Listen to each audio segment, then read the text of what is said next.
What is going on, everybody? It's the France, and we're here for our AEW on TNT review for December the 1st, 2021. And it has been made official. In 2 weeks, at Winter is Coming, it'll be Adam Hangman Page versus the #1 contender, Bryan Danielson, for the AEW World Heavyweight Championship, which is going to be the toughest test for Adam Hangman Page. Of course, he just got the title at Full Gear. And yeah, I don't see Bryan Danielson winning this match whatsoever. He shouldn't win this match no matter what. I don't care how good he's on the mic. You got to let Hangman run with this for at least a month or 2 or 3. He's got to at least make it to Revolution, if not Double or Nothing, before you even think about taking that title off of him. Now, the biggest question about this, now that this is official at Winter is Coming, who is facing the world champion at Battle of the Belts? I don't think you're going to have some kind of screwy finish in 2 weeks and have Danielson lose, but it's some kind of screwy ass finish, so we go to Battle of the Belts and get a rematch. I don't see that happening. Who knows? Maybe they do that. I doubt it. But of course, the biggest news coming out of last week and coming into this week is that there is no Jim Ross up until maybe the final episode of TNT, AEW on TNT in December, because he is off having radiation treatment for his skin cancer. He's going to have 22 different sets of treatment, and that's going to keep him off TV for the majority of the rest of this year. So I'm sure I'm not the only one thinking this, but we all got to wish JR a speedy recovery and hope everything works out for him when it comes to his treatment, and we'll see him back next year. Tonight's show started off with Bryan Danielson versus Allen 5 Angels, Atlanta's own Allen 5 Angels. Now, this was a good match. Hangman Page was on commentary. They did this thing for the opening first 2 matches, and then they had a couple things else where we had somebody on commentary for the match so we could have our 3-man booth, and then Taz came and joined towards the end, like halfway through the show. But Bryan Danielson gave Allen a lot. This felt like a Kenny Omega, Allen 5 Angels moment where last year people shit on Kenny for this. Bryan Danielson went out there and let Allen 5 Angels get a lot in on him. But before Angels could put Bryan Danielson away, Bryan Danielson knocks in the knee bar after hitting the... Well, Bryan Danielson did get some cheers, but then he started healing it up. He was healing it up. He was being a total douchebag, just doing everything to get the crowd in Atlanta to hate him. And he hits the running knee. He's like, no, that's not enough. So he grabs the hands and starts kicking his head in. Like, that's not enough. He grabs his leg, starts flexing again, being the total dick that he's known to be, which is awesome because that's Bryan Danielson for you. And he locks in a knee bar and causes this guy to tap out immediately. After the match, he doesn't relinquish the hold immediately. Poses on the turnbuckle. He's interviewed after the match by Tony Schiavone. He says if this is the best Atlanta has got, he whooped his ass. He says not only did he kick his head in, but he thinks he snapped his MCL. Last week he kicked out Commander's tooth. This week he snapped Allen 5 Angels MCL. Next week there's a Dakota member from Long Island, that is John Silver. And then in 2 weeks he'll take the world title from Hangman after he stomps away on his little friend next week. Now, another thing that Tony Khan has put out there is that neither one of these men, Bryan Danielson and Hangman Page, are allowed to touch anymore until Winter is Coming. Tony Khan sees this as a huge match. Everyone should see this as a huge match. And he doesn't want these men jeopardizing this match going into winner is coming. So they are now under no contact rules. They cannot touch each other. The first person to touch the other before that bell rings on the 15th gets suspended. So that is what's going to happen there. He says, Bryan Danielson does say he'll show it's not cowboy shit, it's coward shit. Hangman tries to come down the ring, but John Silver stops him and says, we all know that you can't touch him, but I can, and I'm going to do that right now. And he bolts to the ring, and Danielson leaves. Danielson's like, we can't touch each other, but Tony Khan said that. I would love for you to slap me right now. I would love to slap you in the face. However, fans don't deserve to see it. Drops the mic and walks off. So the building, this is awesome. I'm loving everything that this Bryan Danielson, where was this Bryan Danielson when he came into AEW? He was just a good old goody two shoes. It's really going to be sad when this is over with and Bryan Danielson probably goes back to being full baby. It's like, this is awesome. Bryan Danielson, he can play both sides, but like, he is great as a heel. This was fantastic for an opening match and an opening segment. Allen 5 Angels looked great in the loss. Bryan Danielson versus John Silver next week is gonna be fucking amazing. Long Island has got themselves a match worth watching. And the biggest difference is we just saw WWE Raw in the UBS Arena this past Monday, and it was a fucking atrocious. The crowd didn't give a shit. I'm surprised the crowd didn't walk out because of how bad that show was, with a shitty fucking finish left and right, terrible matches, bad booking. The fans in Long Island are going to come to next week and see what a real company does when it comes to respecting the fans and going out there and giving you a good fucking show. Cannot wait. Miro is shown in a white room saying he's been questioning what he needs to do. However, his God has revealed it to him and says he will now only bring fear. And I don't know where this is going.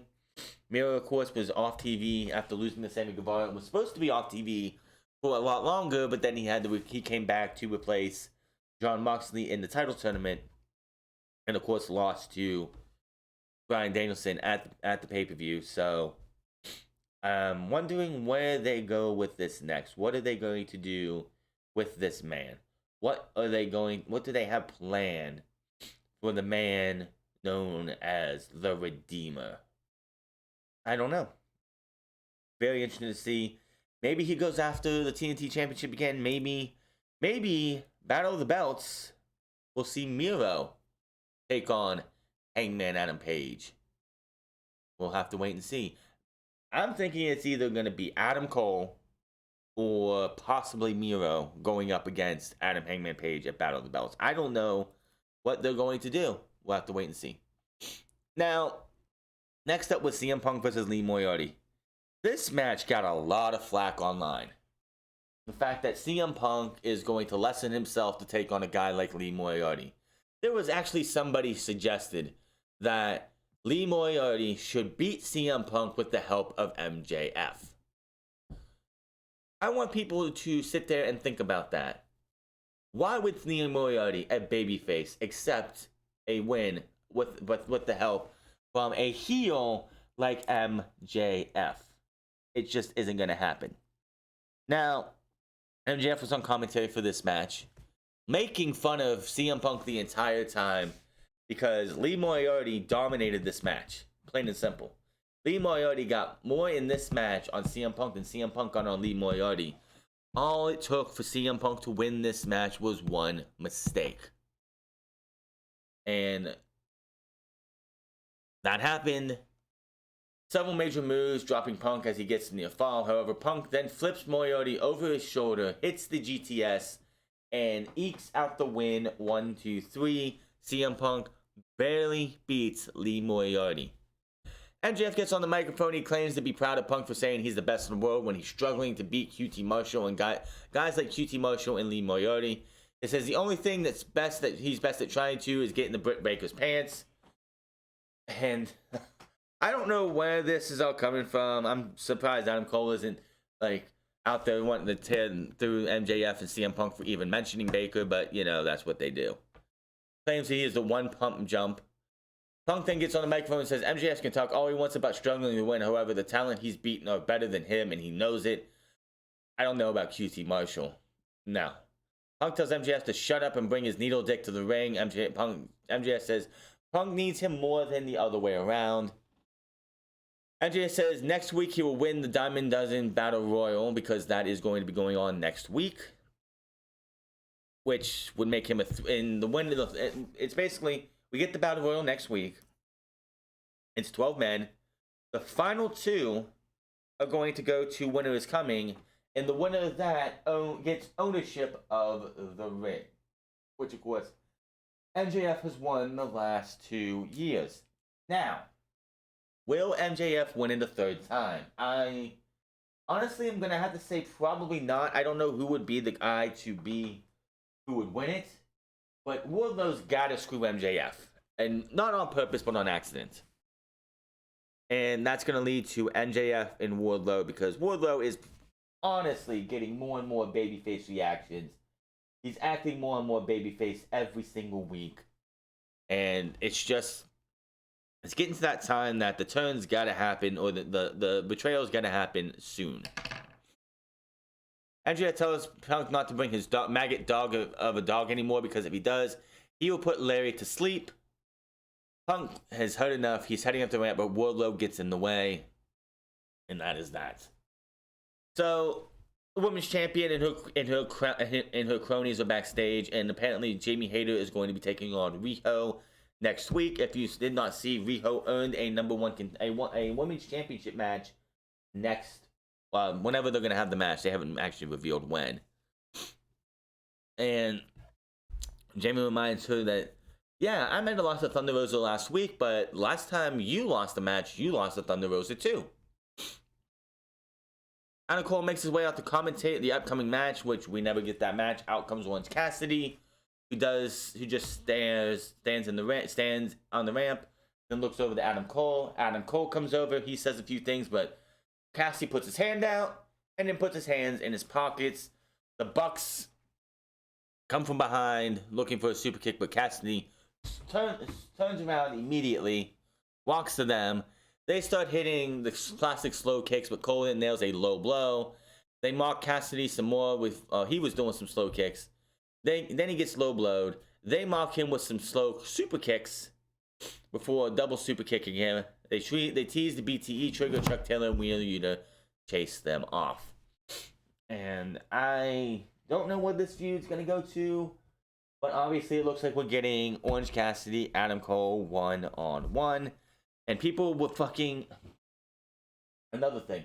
People were like losing their mind the fact that Adam Cole went from main eventing and being NXT champion to dressing as a Ghostbuster and starting on AEW TV pretty much in the middle, like the upper mid card right before the main event scene. And people forget to realize Adam Cole came to NXT 4 years ago and wasn't the top guy immediately. He wasn't fighting for the NXT champion for what, 2 years? He didn't get his first shot at the NXT championship, till 2018? 2019? 2018. For about a year and a half. So he wasn't top tier. He wasn't the top guy in NXT. I think it was 2019 when Adam Cole, early 2019 when Adam Cole won the NXT championship, if I'm correct. So everyone thinking that Adam Cole should be going from NXT to AEW and challenging for the AEW championship right off the bat, you're a fucking idiot. Nobody should come into AEW immediately get a world title shot. Yes, Bryan Danielson's getting a world title shot when it is coming because he earned it by winning a tournament with a bunch of other guys, which probably happened because Jon Moxley was taken out because he decided to go get rehab, which more power to him. I hope the best for him. But people need to get their shit together and realize that nobody should come into AEW or any other promotion and just be rocketed to the top. This isn't the old days. This isn't the 80s. This isn't the 70s where shit like that probably could have happened. Adam Cole will get there eventually. That's the whole deal. Let this guy have his time that he has right now. Cody needs to show him backstage in a pre-tape segment. He claims Sammy Guevara doesn't deserve to be champion. He says on Rampage he will change all of this, and he will put the title around the premier athlete's waist and become the new TNT champion. Wardlow with Shawn Spears versus AC Adams. This was basically a squash match. Adams slaps the chest of Wardlow, which angers him. Adams tries to bounce off him for the ropes, but he makes no impact. Wardlow nails a powerbomb. Follows up with another one, and the crowd is just getting hype, more and more hype from this. They're like cheering. They're wanting more of this. Actually, Shawn Spears is on the outside like, no, big man, no more. The crowd's loving it. But he keeps hitting them. He hits 4 of them, and then pins the man 1, 2, 3, which the crowd pops for. Shawn Spears then comes in and breaks a chair over this guy, which Wardlow looks at him like, really, dude? I did all that work, and you're going to come in here and try and steal my thunder? No. So, obviously, Wardlow's coming more babyface. He's doing more babyface things. The crowd chants one more time. If you're a babyface, you do one more time a couple times. If you're a heel, you pretend like you're going to do one more time, and then you just, he goes up for a powerbomb, and then, he just throws the person away and walks away and flips off the crowd or something. This guy's going to be a babyface very, very soon. So, last Friday, we had a backstage pre-recorded session where FTR said they challenged Lucha Bros to a 2 out of 3 falls match for the tag team titles. And that was supposed to happen this Friday. Unfortunately, Phoenix is hurt again. So Pac, who has an eye patch, is going to be teaming up with Penta to take on FTR in a tag team match. It's not a 2 out of 3 falls anymore. It's just a tag team match. If Phoenix is really hurt, all I gotta say is, man, he can't catch a fucking break. How many times has this guy been injured this fucking year? Too many times. Once is too many. But it seems like every single time this guy is just injured. It sucks. I hope for a speedy recovery. I don't know exactly what's wrong with him. But he is not here. Gun Club versus Darby Allin and Sting. Taz is on commentary. He is on commentary for the rest of the show. Now, this was a battle of undefeated tag teams because, yes, the Gun Club has been they've been Dark and Dark Elevation VIPs. And they have not lost a match. Colton Gunn, undefeated. The only one on the Gun Club who really has a loss at this time is Austin Gunn, who lost to Anthony Ogogo, who apparently made his return to AEW in a Dark Elevation tape match. So, Sting. My God, what the fuck was this face paint? Sting had his face completely painted, black paint around the side of his face. He had the streaks going down, the black streaks that he usually goes down. But then he had, his cheeks were painted black. He had his mouth. It just looks so fucking weird to see Sting with his face paint looking like this. Darby had the same style too. Darby's face was completely painted as well. And man, it just looked weird. Sting did not dye his hair either, so he was rocking his natural blondish, dirty blonde hair because, dyeing your hair black for 20 plus years is going to ruin the blonde of your hair. So, this match was easy. Darby and Sting win. Nothing else you need to say about this. Austin did get involved, but Darby did a diving suicide dive to the outside, which he looked like he got shot out of a cannon. And I swear when he hit Austin, he came down landing on his head. That looks scary. So, Scorpion Death Drop on Colton. 1, 2, 3. Darby and Sting win. Was there any doubt? I do not think so. So, we go backstage, and there is Chris Jericho with Alex Marvez. And he's being interviewed about last Friday when he helped Eddie Kingston. And he's like, whoa, I'll stop you right there. I wasn't helping Eddie Kingston. Eddie Kingston said he didn't want my help, which is fine. I came to stop Daniel Garcia in 2.0. Doesn't get much many words out and here come 2.0 and Daniel Garcia. They beat him down, hit him in the head with a chair, and they leave him laying. So it's been confirmed that Jericho will not be on Rampage as they write him off. Clearly, this is leading to a match somewhere, somehow, with Eddie Kingston, Jericho, and maybe somebody else versus 2.0 and Daniel Garcia. There we go. That match should be very interesting. Lio Rush appears and tells Taz it is his job to know he is a commentator. He says he's a fighter and the people know that he's a fighter and he won't go down without fighting and putting up a fight. Dante Martin then appears and they all celebrate, and Lio Rush is there looking dumbfounded.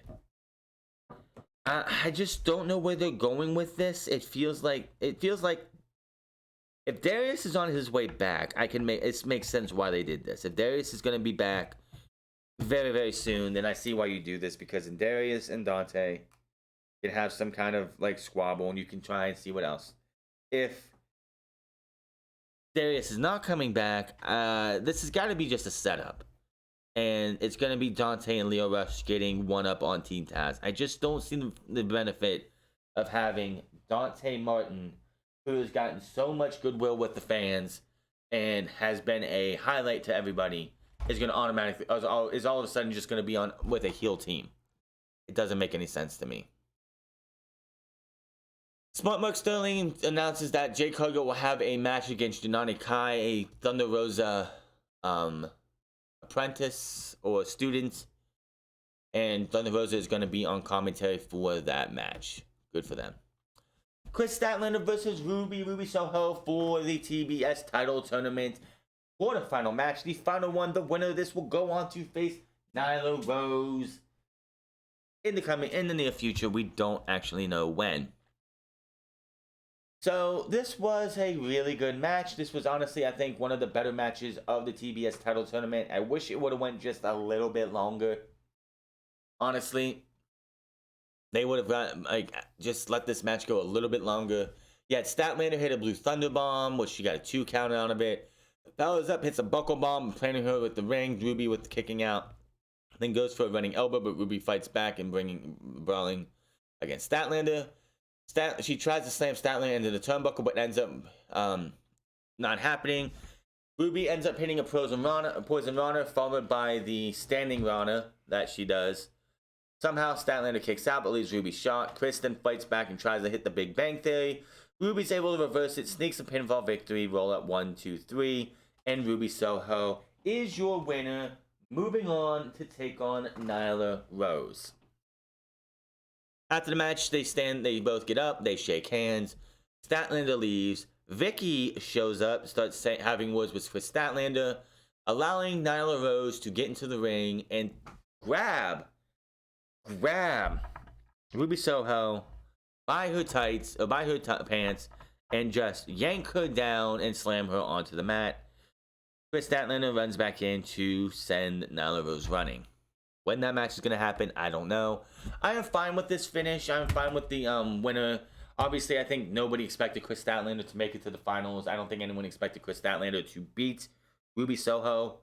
Honestly, I still think Ruby Soho versus Thunder Rosa is the match for the finals of this tournament. And honestly, Ruby Soho should be the one. And it makes sense with having Ruby Soho and Thunder Rosa be the final two. It will go back to and be a callback to the final two of the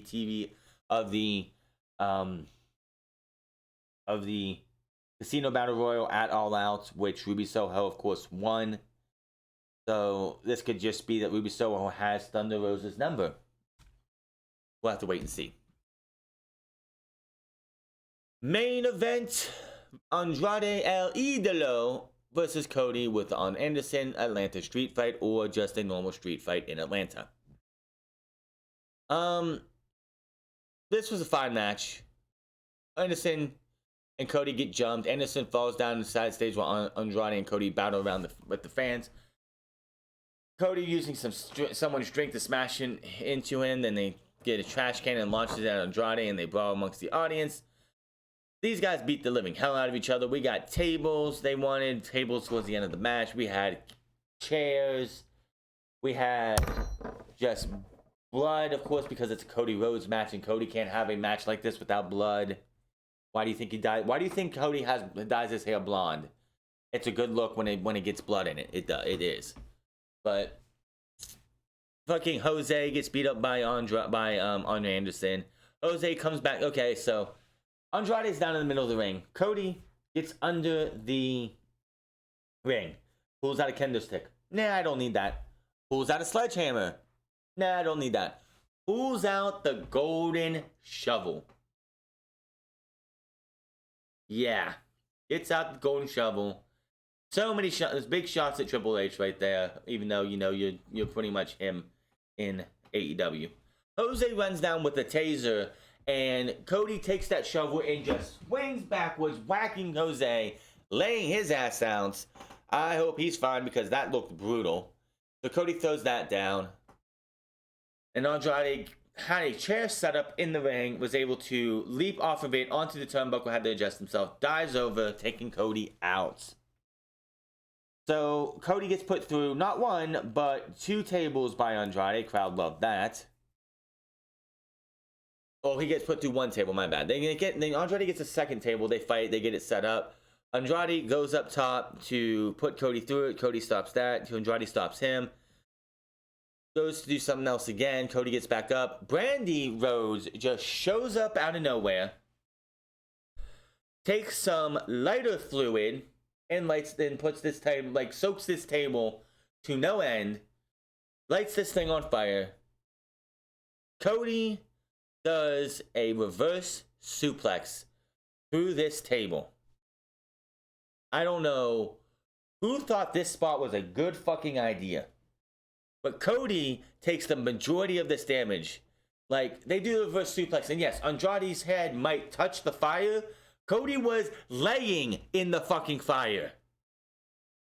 Goes over, pins him 1, 2, 3. And of course, Cody Rhodes is going to win because it is his hometown. And because Cody can't lose that often. I'm sitting there thinking, you could have did a much better spot. Maybe do a back suplex that lands you both in the fire. No, Cody, when he gets back up and he's hugging his wife, you see this big fucking red mark. Big slash of red on his back. I don't know who thought that was a good fucking idea.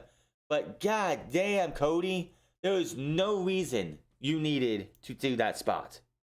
Now, of course, Cody Rhodes got the mixed reaction of all mixed reactions, most boos. It was 70-30 boos. Even in his hometown wants nothing to do with Cody Rhodes. So, Cody got booed out of the building as usual. Andrade got beat. Of course he did, because Cody can't lose. He's not putting anybody over. Cody refuses to put anybody over. I don't see how Cody beating Andrade helps Andrade. Cody, it's if Cody was building towards, maybe challenging Hangman Page at Battle of the Belts for the AEW Championship, be okay, that's fine, because he's going to be the next in line after Bryan Danielson. But Cody can't challenge for the World Championship, so I do not see the fucking point of having Cody Rhodes, of all people, go out there and continue to beat people. Cody should be putting people over. He doesn't put anybody over. Yeah, he might have put Malachi Black over in his first 2 matches, but he had to go out there and win the 3rd one because I'm Rocky Balboa and I've got to go out there and be the fucking last person standing. Give me a fucking break. Enough of this shit. Cody could go away for an entire year and we wouldn't fucking miss him. Actually, no, we probably would miss him, but it would also give other people time to grow. Did Andrade need to lose tonight? No. Did Cody need to win? No. Is it his hometown? Yes, that's why Cody should. I guess that's the reason you say Cody should have won. But I'm tired of Cody just beating everybody. All these guys who come into AEW, the next thing you know, Cody's gonna beat Bryan Danielson. Cody's gonna beat CM Punk. Why? Because he's Cody fucking Rhodes, and his ego is so massive, I'm surprised it isn't suffocating everybody in AEW. Outside of Cody Rhodes just continuing to beat everybody because Cody Rhodes refuses to put anybody over, this was a good show.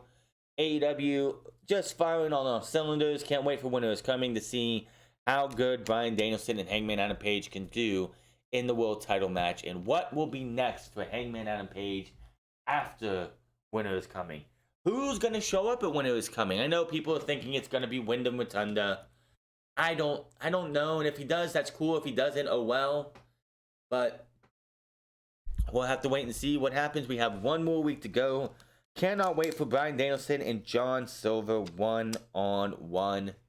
That's going to be awesome. I think John Silver is going to go out there and just run wild all over Bryan Danielson next week. And yeah, I can't wait to see. When does CM Punk versus MJF happen? I say Revolution. Do they have enough material and enough time to have CM Punk go through all of MJF's dealings before Revolution? Who the fuck knows? But it looks like the next match, the next person that CM Punk will be facing will probably be Wardlow. And that is that. So next week we got the Diamond Ring Battle Royal. We got John Silver versus Bryan Danielson, and that's basically it. But that is your AEW on TNT review. Pretty good show here. Hit that subscribe button, comment down below, like or dislike this video. Find me in Minds at the France Club. Find me on twitch.tv/The France Club, and find me on Instagram at The France Club. And I'll see you guys on Friday for SmackDown and Rampage. Until then, my name is France, and I'll see you guys later.